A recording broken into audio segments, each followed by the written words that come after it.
నమస్తే, నేను మీ చెనగాని దయాకర్ని.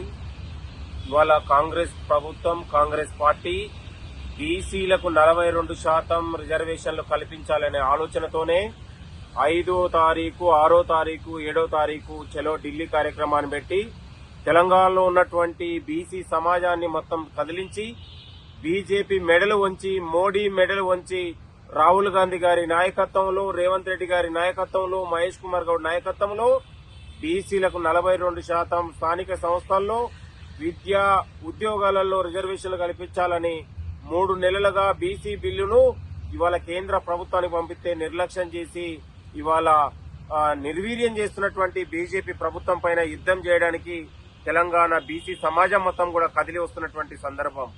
ఒకవైపు బీసీల్ని దగా చేసి, దోపిడీ చేసి, బీసీలకు కనీసం 10 ఏళ్లలో ఆత్మగౌరవం ఇవ్వని బీఆర్ఎస్ పార్టీ ఇవాళ అధికారంలో ఉన్నప్పుడు అడుగులకు మడుగులొత్తి ఇవాళ దందాలు చందాలు చేసి బీసీలకు ఏ ఒక్క రోజు కూడా మాట్లాడని కవితమ్మ 42 గంటల దీక్ష చేస్తే తెలంగాణ బీసీలు సిగ్గుపడతా ఉన్నారు.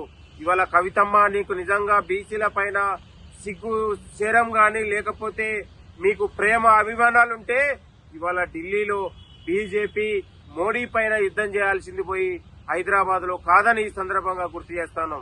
తన రాజకీయ అవసరాల కోసం ఇవాళ బీసీలను రాజకీయంగా వాడుకోవడానికి ఇది ఒక కుట్రగా భావించాలని కోరుతున్నాం.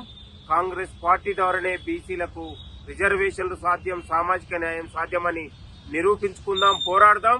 ఢిల్లీలో మెడలు వంచి కేంద్ర ప్రభుత్వాన్ని, మోడీని మెడలు వంచి మన రిజర్వేషన్లు సాధించుకుందామని కూడా కోరుతూ నేను మీ చెనగాని దయాకర్ని, Congress party general secretary. Thank you, నమస్తే.